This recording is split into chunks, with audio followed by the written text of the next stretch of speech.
Very good evening, friends. The fact that you're watching News Sunday shows how seriously you take what's happening around you and in the country.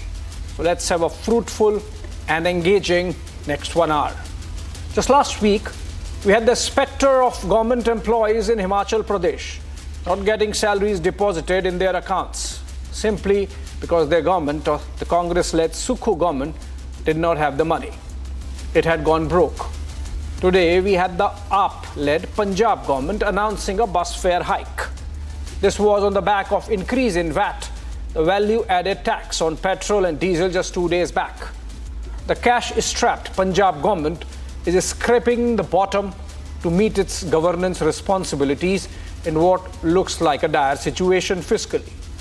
The reason we are discussing this is because both the Congress and the AAP had come to power in the respective states on the back of populist promises with huge fiscal costs, from free power to free bus rides, from free water to non-contributory old pension scheme.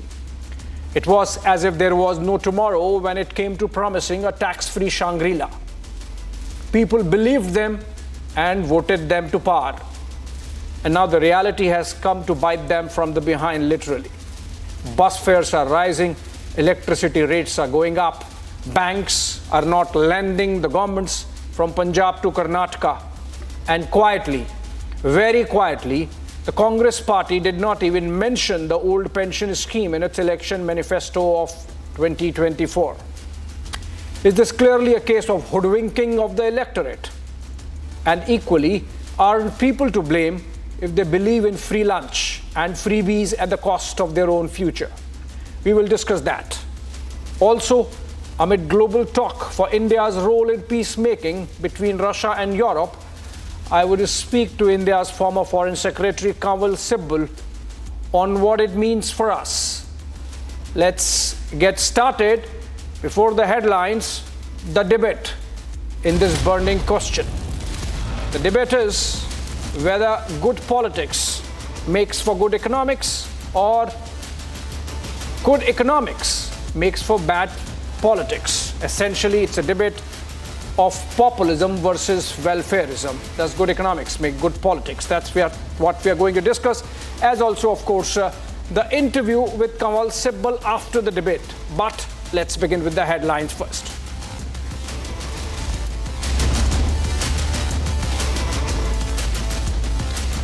Member of Parliament Jawahar Sarkar quits politics, pens a strongly worded letter to Mamata over RG car case handling and rampant corruption in the party. And Ajit Doval going to visit Russia next week to present President Putin with a Ukraine peace plan.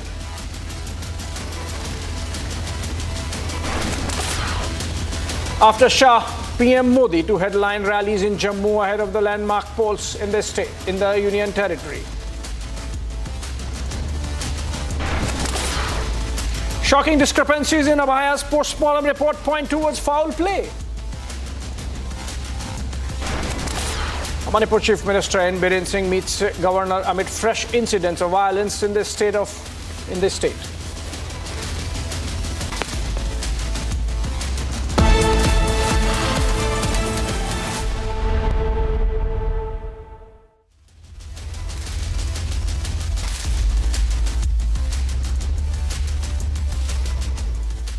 Right, the grave fiscal challenges of the opposition-ruled Punjab and Himachal Pradesh have yet again brought the conflict between populism and welfarism to the national forefront. Clearly at pains to sustain its freebie politics as the coffers ring hollow, the Aam Aadmi Party government in Punjab recently pulled the Power Plus subsidy scheme off the previous Congress regime while crucially raising VAT on petrol and diesel. Further up north, the Himachal cabinet, led by Chief Minister Sukhwinder Sukhu, decided to forfeit wages and perks for 2 months amid fiscal stress. Both the AAP and the Congress, which ran for power in Punjab and Himachal on freebie promises, have been forced into introspection now. Watch this report and I come back on the other side with a panel of guests.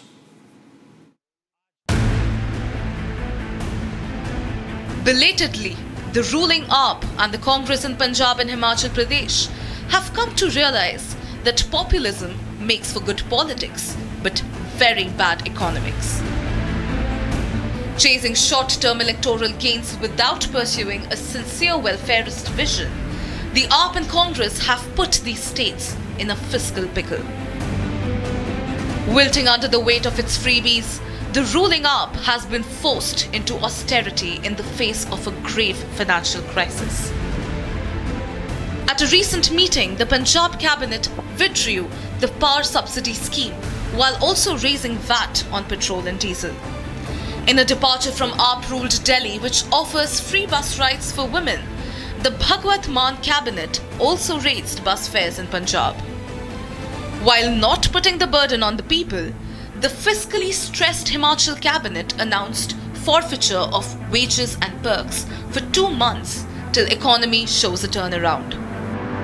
सभी मंत्रिमंडल वर्ग के सदस्यों ने ये तय किया कि जब तक प्रदेश की आने वाले समय में जो सुधार और अच्छा नज़र आता है 2 महीने तक ना पे लेंगे, ना टीए लेंगे, ना डीए लेंगे. It also cut pension to rebel MLAs, betraying political vengeance as much as it did in its dire financial situation. देखिए, एक तो मुख्यमंत्री जी प्रदेश को गुमराह कर रहे हैं, उनको वस्तुस्थिति सामने लानी चाहिए. जो है वो है. आर्थिक संकट में हिमाचल प्रदेश आ चुका है. जब सैलरी और पेंशन कर्मचारियों की पहली तारीख को मिलती थी, उस तारीख को नहीं मिल रही है. तो इसका अभिप्राय है कि आर्थिक तंगी के दौर में से हिमाचल प्रदेश गुजर रहा है. As AAP and Congress pay a big price for its short-sighted freebie politics, the big question is, has austerity come too late for Punjab and Himachal?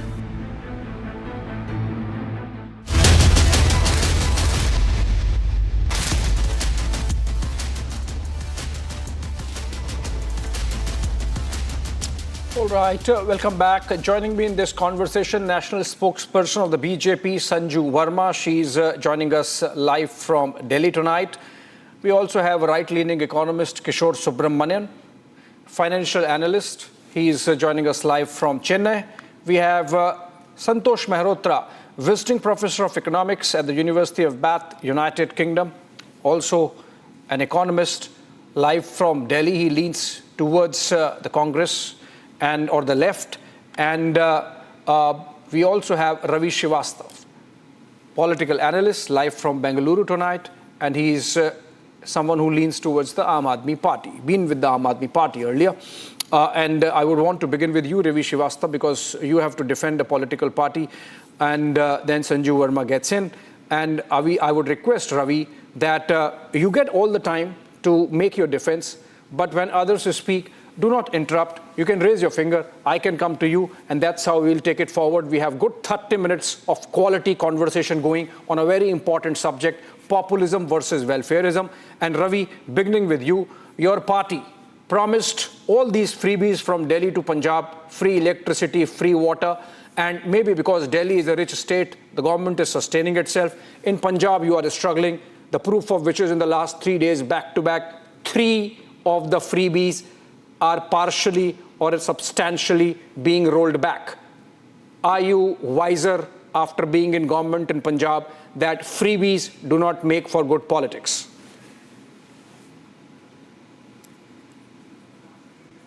Thank you, Abhishek, and setting the agenda for this particular debate, which is very, very crucial. I would like to tell you that let's talk about Delhi first.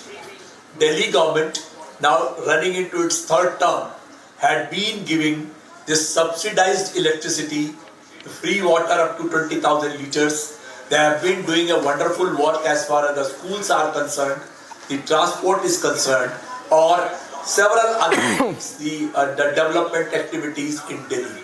And they have been giving a surplus budget in Delhi successively for all towns which they have been operating over there. Now, we have to make a difference.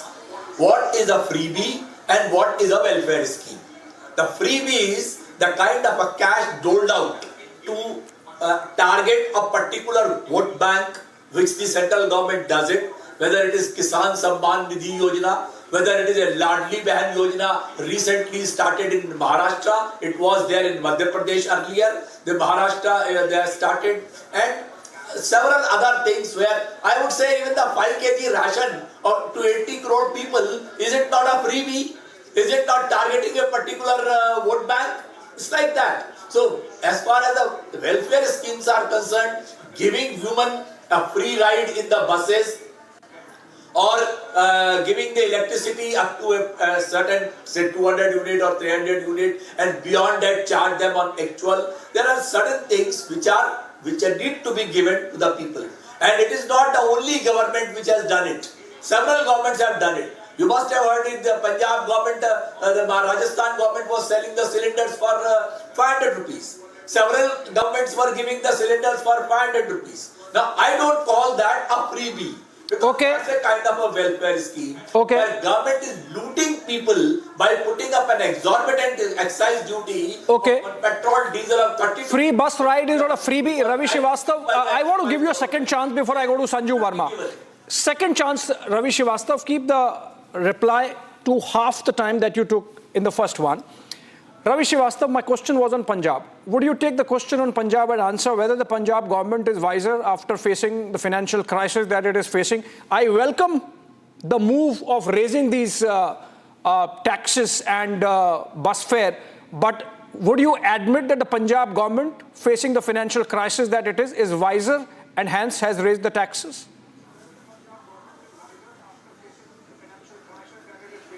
Abhishek, Punjab government inherited a debt of rupees 3.25 lakh crore from the erstwhile Congress government. Erstwhile ally Congress. Feeling under a crisis. Your ally, the Congress. There was earlier the Punjab government I am talking about, which gave them this kind of a debt. And what Mann has said, that there was a huge corruption in the transport sector. Huge corruption in the Congress government? Your ally? Issues. It was there right from the SAD, right from the Congress government. Mr. Channi had to face a lot of problems because of that. Bhagwant Mann has brought the economy on track. Now there could be problems for the short term. Those problems you can always say. Even the government messed it up, which inherited a tax of a debt of 52,000 crore. Feeling under now 205 lakh crore debt. Okay. So it's a central government. Fair enough. Now you see, under debt. It is not that the Punjab government is only under debt. Fair enough.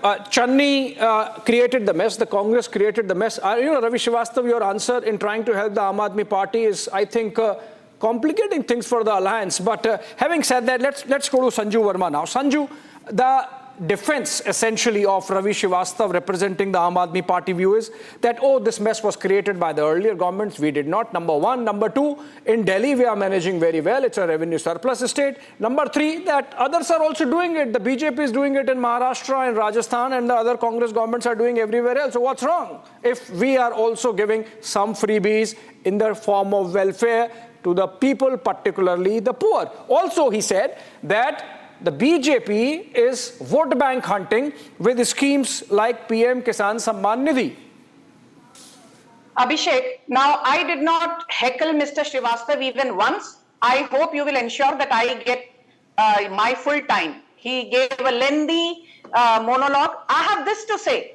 Point number one, it is a shame that the very Punjab government, which said electricity muft mein de denge, किसानों को पानी मुफ्त में दे देंगे, बिजली मुफ्त दे देंगे, agriculture reforms की तो बात नहीं की थी, महिलाओं को महीने का 3,000 रुपए दे देंगे, बेरोजगार युवाओं को महीने का 1,500 रुपए दे देंगे. Today, the Bhagwant Singh Mann government, as we speak, is throwing Punjab into the throes of bankruptcy.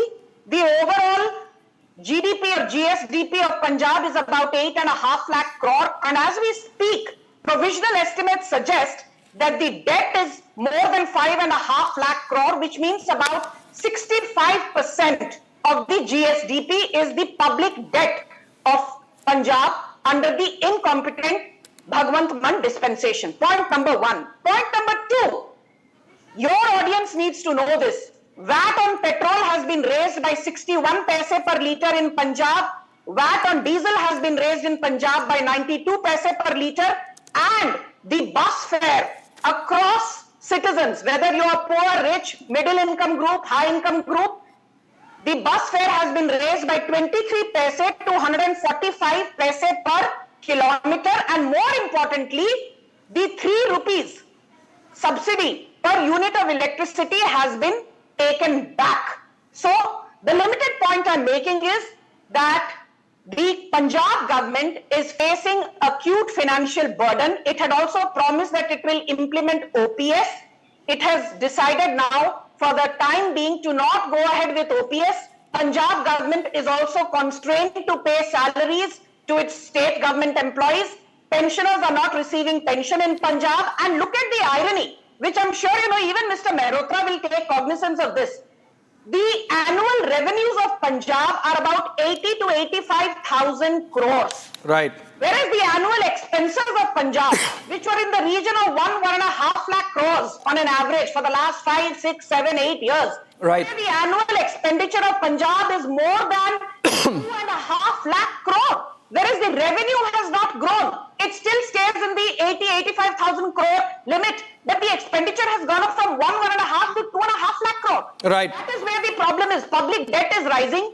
Yeah. GSDP is not growing. Unemployment is rising. The freebies have put an excruciating burden on the common taxpayers. Right. Mr. Srivastava made a very important point very quickly. He spoke about Maharashtra. I always say the devil is in the detail. Right. Punjab has a GSDP of 8.5 lakh crore and says we will give 3,000 rupees every month to every woman of the household. Maharashtra has a GDP of 45 lakh crore and they are saying 1.5 crore women in Maharashtra will be given 1,500 rupees every month under the Mazi Ladki Bahin Yojana. So how can you compare apples with watermelons? You're comparing a state like Maharashtra with 45 lakh crore GSDP to a state like Punjab with a GSDP of barely 8.5 lakh crore. So let's not compare apples with Okay. Maharashtra is a vibrant state and the public debt on an average has never exceeded more than 20% of GSDP. My final point is this. This is the classic khatakhat model of Congress which failed in Karnataka. They raised VAT on petrol and diesel by 3 per litre. They raised milk prices in Karnataka by 2 per litre. They raised stamp duty on affordable housing by 200% and non-affordable housing by 500%. They raised electricity tariffs by 37%. Yes. They raised school tariffs by 49%. And ditto is what is happening in Punjab. After giving lollipop to the electorate कि हम आपको ये मुफ्त दे देंगे और वो मुफ्त दे देंगे. Okay. Bhagwan Singh Mann has his back to the wall and the khatakhat model of Kejriwal is throwing Punjab into bankruptcy, Okay. just like the khatakhat model of Rahul Gandhi has Okay. made Karnataka today almost a pauper state. Even Karnataka, Fair enough, Sanju. and the public debt, they are not rising in tandem. Public debt is rising 2 times more than the GSDP. Fair enough, Sanju. DK Shivkumar is on record saying we don't have money for development in Karnataka. Okay. Because annual expenditure due to freebies is 59,000 crores. I'll come to the Karnataka part of it in a bit, Sanju. The Congress and Kejriwal model ka failures. Yeah, I'll come to the Karnataka part in a bit, Sanju. You also got your long opening, just like Ravi Srivastava. Let's get the economists also on the panel into the debate now. Kishore, I can see you raising finger, but I'll come to you just in a bit. Bear with me for a bit. I have to get in Santosh ji first. Mr. Mehrotra, you know, this is a very old debate now, populism versus welfarism. Every election it happens. But as the last 1 week shows, in the case of Punjab and Himachal, there are some huge lessons for these leaders, politicians, and the political parties who make these promises during elections. You know, I really wonder if the Aam Aadmi Party, for example, during elections had said that no, we would do a fiscal audit and then we will decide how much the VAT should be, how much the bus fare should be, and accordingly we will charge you. I wonder if the Aam Aadmi Party would have come to power. So obviously this is almost like cutting corners just to come to power and then post facto see what can be done. Mr. Mehrotra, this is clearly bad economics, also bad politics. Abhishek, I think you're on the right track. There is a lot of bad economics which has been going on in the Punjab and in a few other states for a long time.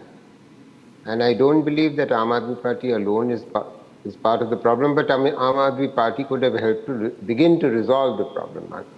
You see, I don't, let's just put in perspective the free travel to women. Now, the free travel to women is very important. It's important across the whole country, and many states have done it, and as it should be. Why? Because the women's labor force participation rate is very low in our country. It's as low as in Yemen and in Saudi Arabia, and we need to encourage women to get out of the house because they've all gotten much better educated in the last 20 years. So giving them this free travel actually cuts their costs of finding a job, and once having found a job, wages are low, therefore it's a good thing. However, the cost has to be covered somehow. Now, if the cost has to be covered, then the cost can only be covered by sometimes periodically raising the price of tickets for everyone else. And that's exactly what has happened, Abhishek. And I mean, it's an inevitability, it's bad for everyone, but unfortunately it has to happen. Secondly, the government's fiscal straits have arisen for reasons that are in some ways beyond its control and in some ways on account of its own creation. Let me explain. I'll make 2 points very quickly. One, after 2017, when the GST came into existence, most state governments lost the majority of their tax revenues other than the VAT on petrol and diesel and the taxes on alcohol. Now, so what is this Punjab government done? It has raised the VAT on petrol and diesel. Trouble is, the state government's contribution to the cost of petrol and diesel on account of their VAT is actually much lower than the contribution than the central government's taxes. And central government should have the responsibility of cutting its excise duties, and if it did that, then state governments would not have to do that. Please remember that 60% of all revenues collected in the country of all types of taxes are collected by the center, and then it devolves to the states. And the states collect very little, but they have nearly around 2/3 of the expenditure responsibility. So they must receive their due from the center. Now, the center has not been particularly generous. So all states have Mr. Mehrotra. Abhishek, I'm finishing. Abhishek, just let me finish. Forgive me. I'll be very brief. The foundational and historical problems of Punjab arise from the fact that they give free electricity to the farmers, and they also give free water to the farmers, and that's a problem. The farmers are among the richest farmers of the country, the farmers of Punjab. And honestly, if the state government is not willing to levy income tax on it, and they should be paying income tax, but at the very least, they should begin to recover some part of the electricity and water costs. If they don't, then this fiscal crisis is not going to go away, and they'll keep doing what they're having to do. Right. As an economist, you have been honest, Mr. Mehrotra, but just a couple of points I would make before I pass on to Kishore, and then, of course, again getting Sanju and Ravi into it.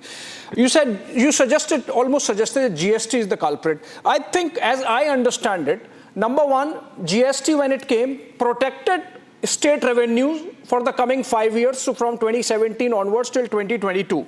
Subsequently, we have seen that all the states have seen tax buoyancy, and hence it has made this idea redundant that, because of GST, the state revenues would go down.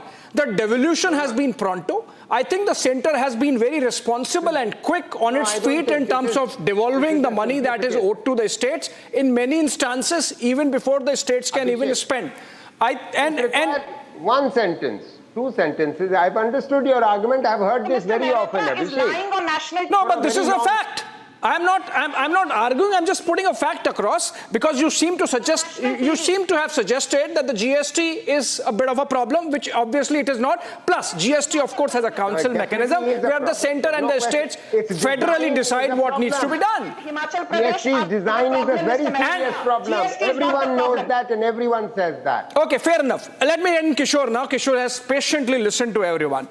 Kishore, the sum total of the argument between Mr. Mehrotra and Ravi is that, oh, everyone is doing it. You know, there are historical problems with Punjab with free electricity and free water, and that's something which perhaps collectively everyone has to decide. It's nation's problem, not Aam Aadmi Party's problem. But by and large, everyone is doing it. Kishore, how would you justify, for example, some of the schemes that the BJP has brought in Maharashtra, even if the centre, I must underscore, has been very prudent fiscal? Okay, thank you. I have been patiently listening. I hope the courtesy is given back.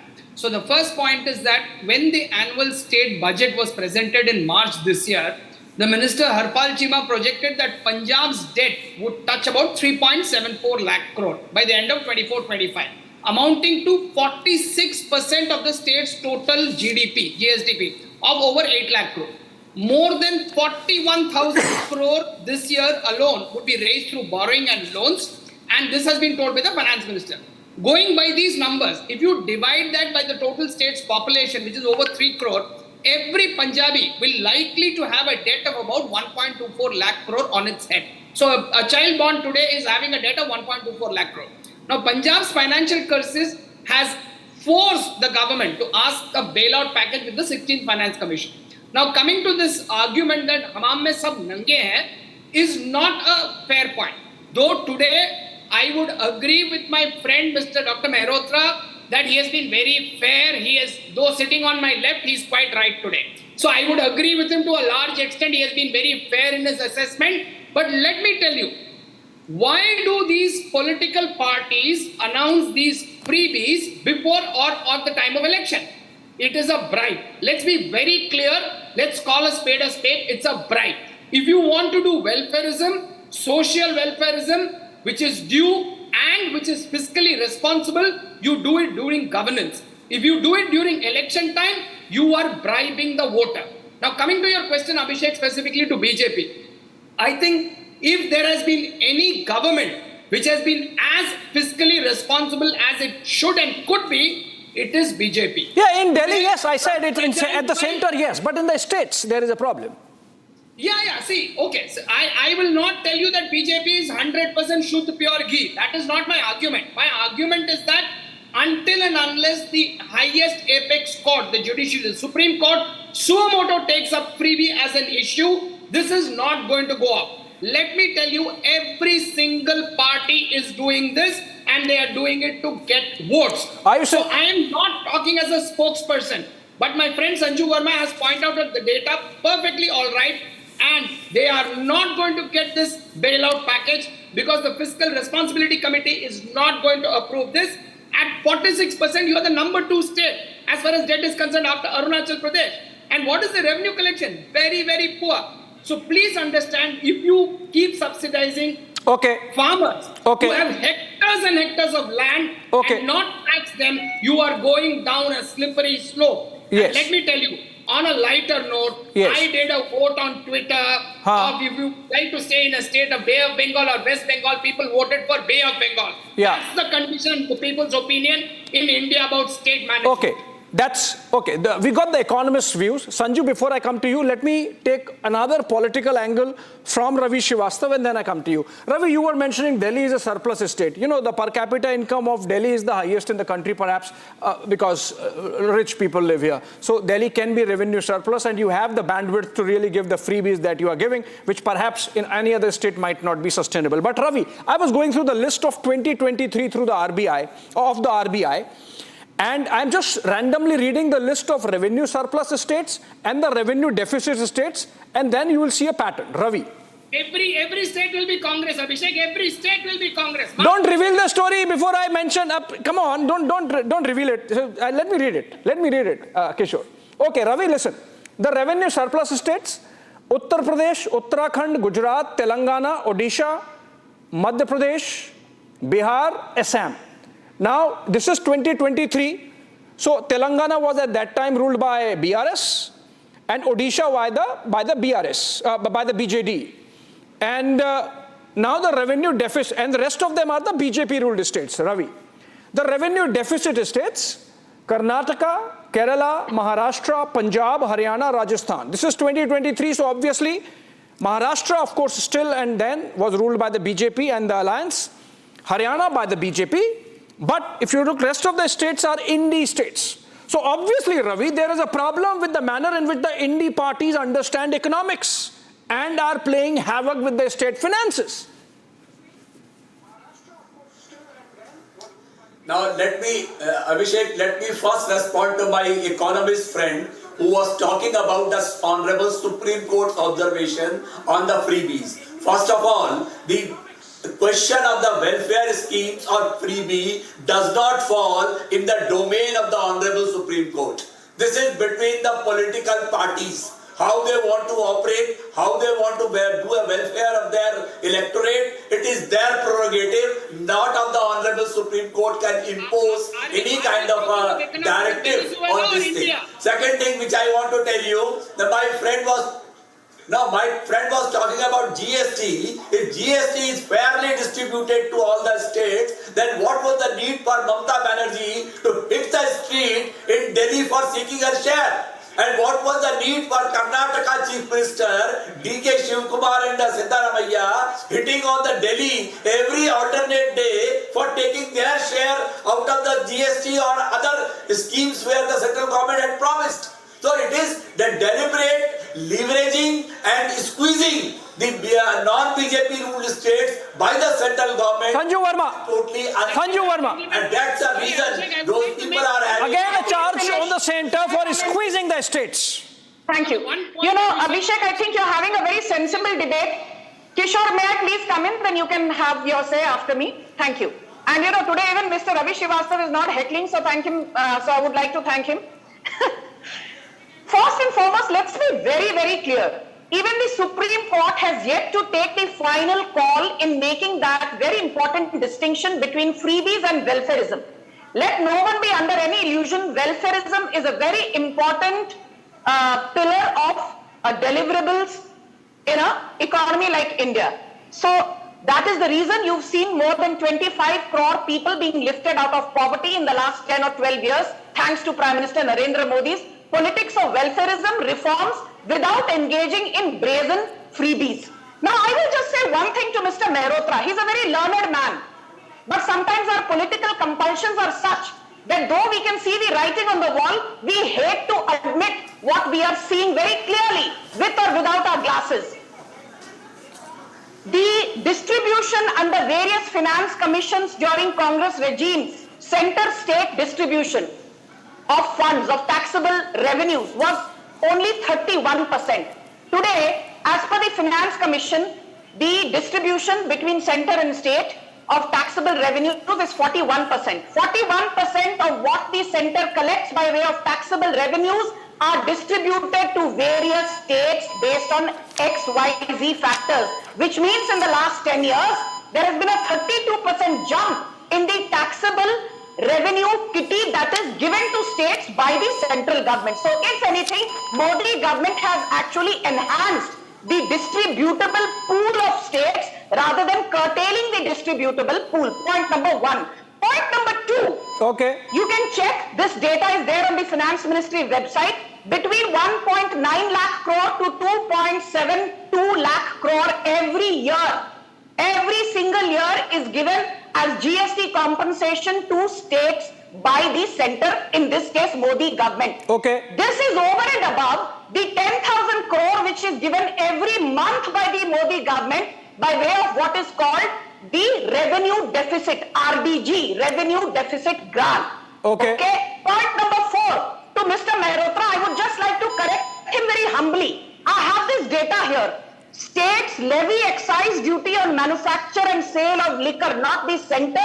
States also charge special fees on imported foreign liquor, transport fee, stamp duty charges on property, entertainment tax, brand registration fees. This is all collected by the state and appropriated by the state. In fact, in Tamil Nadu, the VAT on imported liquor is 54.5% completely appropriated by the Stalin government. The VAT on domestic liquor in Tamil Nadu is about 14%. Appropriated completely by Stalin government. So please do not lie. And my last point. When you say PM Kisan is a freebie, no. PM Kisan is about directly depositing more than 3.25 lakh crore into the bank accounts of more than 11 crore farmers who actually need the money. When you talk about Jan Dhan Yojana, more than 53 crore Jan Dhan bank accounts have been opened in a bid to encourage financial inclusion. When you talk about welfarism, there is the DBT, whereby we've transferred more than 34 lakh crore, which is about 10% of India's GDP to the poorest and the vulnerable. So do not confuse issues. Freebies is what Kejriwal said, मैं तो जी मुफ्त की बिजली दूंगा. Ravi, Sanju. Ravi. मुफ्त की किताबें बांटूंगा. And then schools in Delhi don't have even NCERT textbooks to be given to students. मैं तो जी आपको पीने का साफ पानी दूंगा. The tanker mafia in Delhi has run rogue. Sanju, let's democratize. Making promises and failing to deliver them. Ravi, there is some problem with the audio. Ravi, there is some problem with the audio at your end. There is some beep that's coming. Ravi, can you fix that? There is some audio issue. By the time you fix it, I think okay, fine. We are just fixing the audio, Ravi. I'll come to you. Let me take this to Mr. Mehrotra before we get Ravi back. Mr. Mehrotra, you were sort of giving an academic rationalization of this freebie culture as something which contributes to economic activity, which I understand, even appreciate. But can we get a little more prudent in the manner in which we channelize these welfare schemes? So, for example, just one data and then you elaborate, Mr. Mehrotra. During the UPA years 2004 to 2014, the subsidies as part of the annual budget increased from 9% to 16%. In the same period, the capital expenditure, and perhaps it's a corollary, the capital expenditure of the government decreased from 23% to 12%. So you are decreasing capital expenditure, increasing your subsidies. Perhaps as an economist, you would understand and appreciate that this is not a very productive way of looking at budget allocation. During the Modi years, I don't have the data of the last 2 years, in the 8 years since then, 8 years since 2014, the Modi government brought the subsidies down from 16 to 8%, and the capital expenditure was increased from 12 to 19%. I think if the center can bite the bullet, the states can do so too. So let me explain some of the numbers, the reality behind some of the numbers that you were talking about, Abhishek. But thank you for those numbers. Let me explain for the benefit of your audience.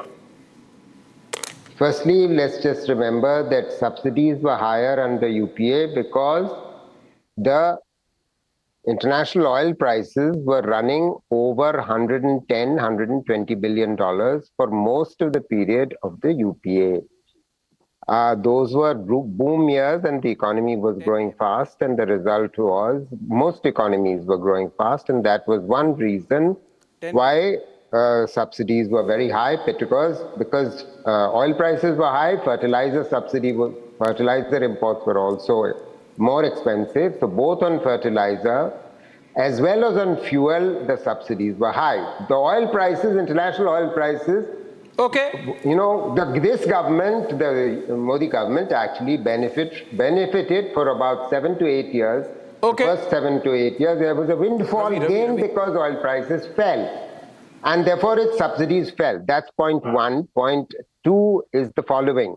You talked about public investment. Let me just explain that historically in our country, public investment has been undertaken by state governments and not so much by center. Unfortunately, under this government, because of its lack of faith in federalism, it has tended to centralized resources within itself. Abhishek, can I You are kindly again making the respond? same charge, Mr. Mehrotra. Let me finish, may I? Let me finish, right? Because you have to, your readers, your listeners have to understand that the problem is that this government has increased public investment, and that is because private investment has come down. In the UPA period, the private investment was very high. It was much higher than under the current government. And the point is, there's a very strong contrast. Listen, Verma, I wasn't talking when you were talking, so let me finish. I'm finishing. But quickly, Mr. Mehrotra, I have only 2 minutes left. अरे बाबा, मैं खत्म कर रहा हूँ. मेरा argument खत्म हो गया. बात तो सुन लो. तो मैं ये कह रहा हूँ कि the overall the public infrastructure investment has had to increase under the current government because private investment is not picking up. Okay. The opposite was the case in the previous government. Okay. Please try and appreciate why. Okay, let Sanju explain. Let Sanju take that. Sanju, I am left with 2 minutes. I have to get one more comment from Ravi and Kishore. You want to do it now? You can do it, or you could give the. I'll do it now. Okay, you do it now. Mr. Mehrotra is saying that your public expenditure is high because the private expenditure is not there. The government is compensating for it. The UPA never needed to do it because the private sector was expanding. Okay. Mr. Mehrotra, first and foremost, I address you very respectfully. Do not call me Verma. Otherwise, I will start calling you Mehrotra. Suno. So please maintain some decorum. I expect you to behave respectfully, though that is expecting too much from you. Mr. Mehrotra is lying. Yes, oil prices were high during the UPA era, but the dollar index was only 73. And domestic prices in India are determined not just by international oil prices. They are determined by two things. One is international oil prices and one is the dollar index. So while the UPA had the benefit of a lower dollar index, the Modi government did not have the benefit of a lower dollar index. The dollar index went to something like 115. That jugglery will not work anymore. This government has squeezed the people of this country more than 14 lakh crores in the last 10 years. Abhishek, can I make my point? Abhishek, this is incorrect. Sanju, this is a hot debate. This is a hot debate getting hot at a time when I'm running out of time, actually. Please finish. Thank you. Can I finish last point? No. Mr. Mehrotra. Kishore, hold on. Okay, so unfortunately, I have run out of time. This is a hot debate, but I think the decisions of the Himachal government and the Punjab government make it very clear. Sanju, thank you. Sanju, unfortunately, I have run out of time. I know you understand the numbers, as also Mr. Mehrotra, as also, of course, Kishore, as also, of course, Ravi Srivastav. But hopefully, the conversation that we have had would make the people wiser also about the promises that politicians make during elections. In most cases, they have not done their math.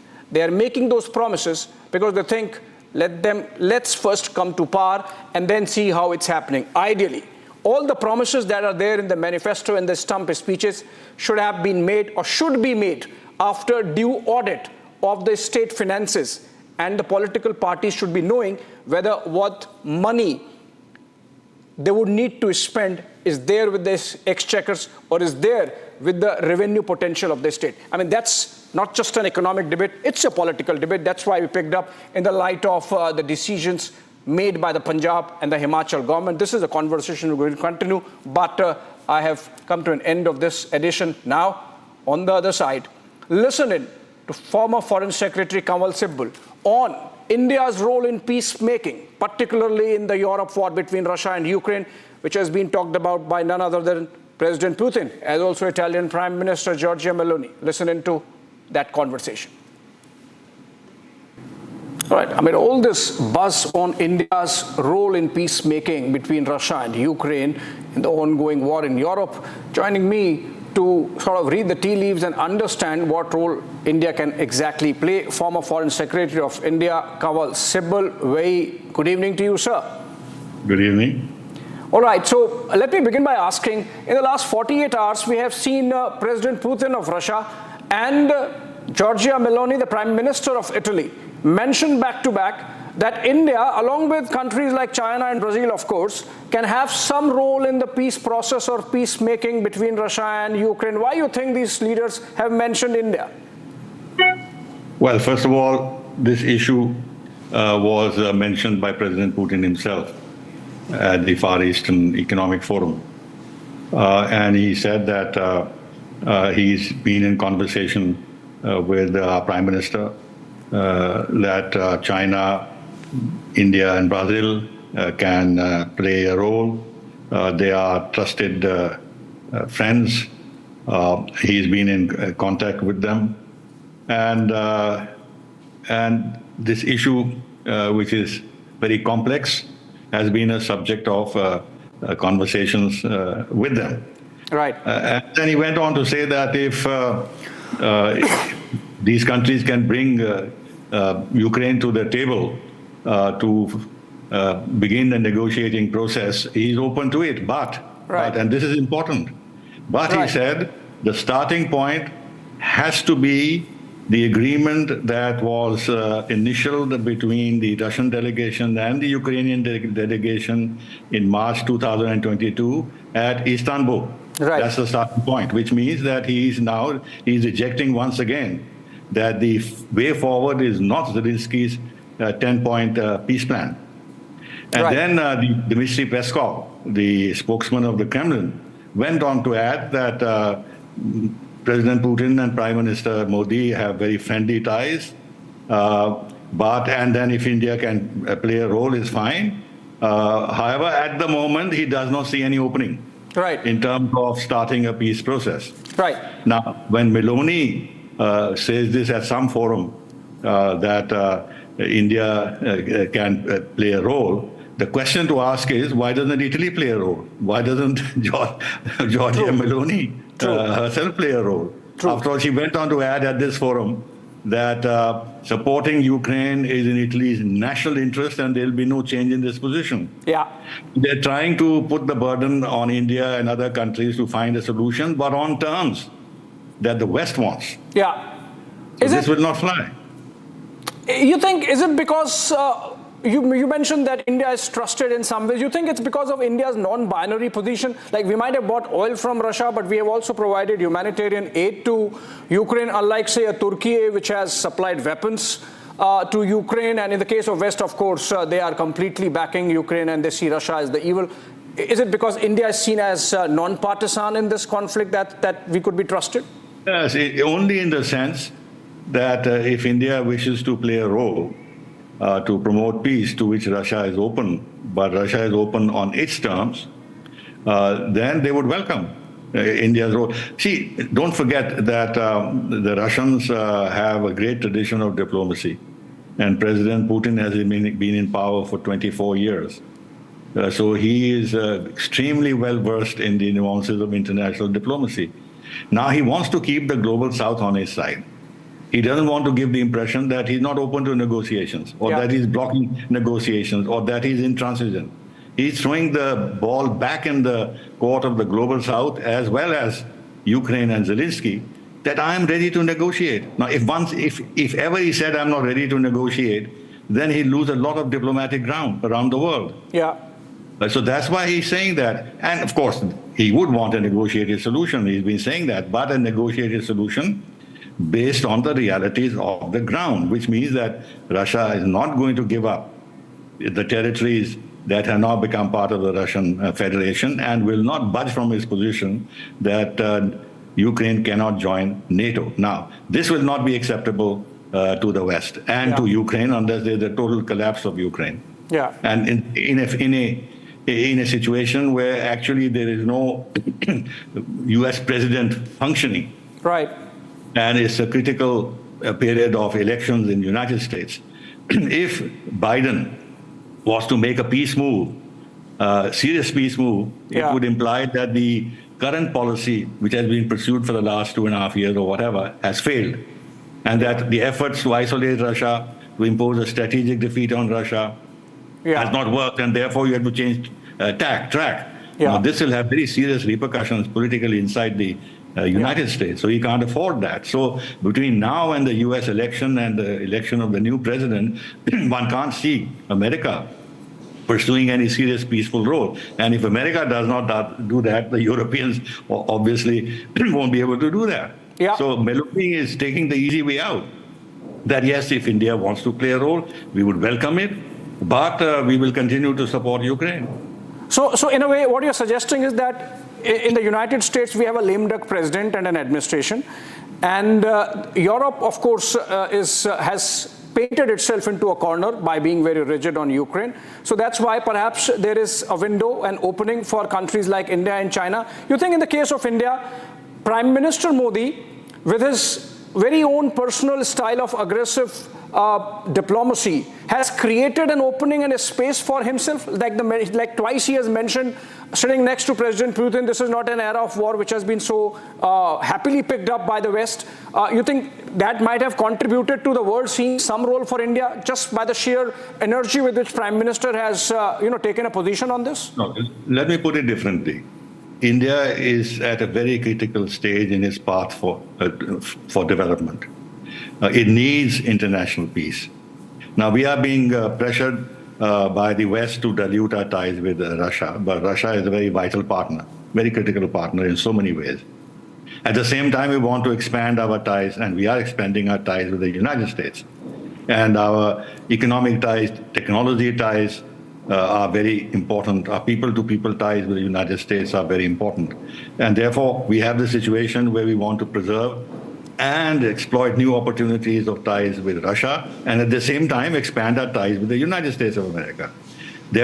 Because if we don't do that at this situation, in a situation when we actually need international peace, then we will not be doing great service to ourselves. Therefore, the Prime Minister is right. Whatever I can do to nudge both sides towards a negotiated solution to pursue the path of dialogue and diplomacy, I will do. This is what he's doing. And at the same time, apart from securing our national interest, it gives us visibility on the international stage and gives substance to our leadership of the Global South, because the Global South is suffering. Right. And nobody, including China, which is now very close to Russia, is in a position to actually be in that position where they can speak credibly to both sides about the need to find a negotiated solution. But that doesn't mean that the conditions for a negotiated solution can either be created by India or exist which India can actually promote. No, I think we'll have to wait for some time. Yeah, I'm sure it's a very limited role that India would be looking at. But if that be the case, then with your in-depth understanding and experience, what small tinkering can India offer really to sort of, calm down things? Maybe some protocols so that things at least don't escalate that we have seen happening over the last 1 month when NSA Doval travels to Moscow?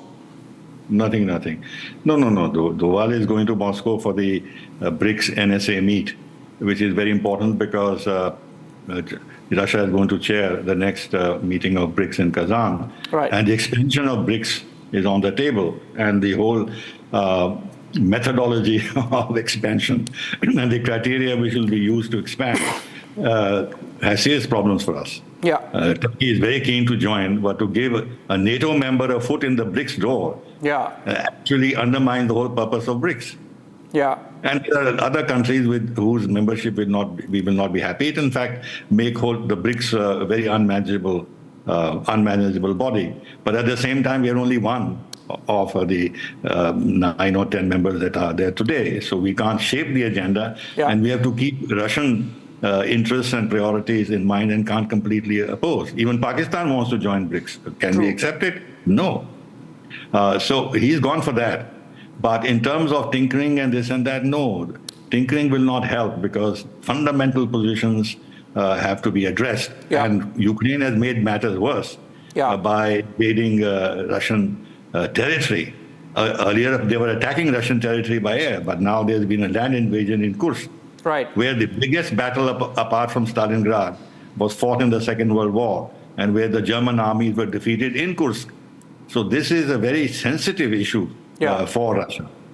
And I don't know if you've seen, but the CIA chief and the intelligence chief of the UK, of the SIS, they wrote an op-ed in Financial Times where they think that, where they have applauded what Ukraine has done in Kursk and thinks that this has created serious problems for the Russian elite and they don't know how to handle it. In other words, they have been backing this and taking enormous risk, which Russia is not going to accept this. Now, therefore, if these issues are still unresolved and in the air, I don't think that any serious step can be taken to bring the two sides to the negotiating table. True. But India should continue to press its message, because it is vital for our national interest and interest of the global South that this conflict should end, and the route to dialogue and diplomacy should be explored. And this actually gives us a certain positioning in international affairs, including in the global South, and we must take full advantage of this. And it meets our national interest, as I said. So it's not merely diplomacy for the sake of diplomacy, but diplomacy for the sake of our own national interest. Absolutely, sir. In fact, I understand what you are suggesting is that clearly there are no circumstances which exist which can make a peace process durable and sustainable. But my last question to you, sir, before I let you go, I'm tempted to ask really, isn't this a massive failure of the United Nations architecture, and specifically the ineffectiveness of the UNSC, the Security Council as it exists? Well, if this was the first instance of that, then I would agree with you. But if you look back to Iraq, where the whole thing was manipulated, and an invasion of a sovereign country took place without UN approval. And then you have Libya, and you have Syria. Before that, you had Yugoslavia.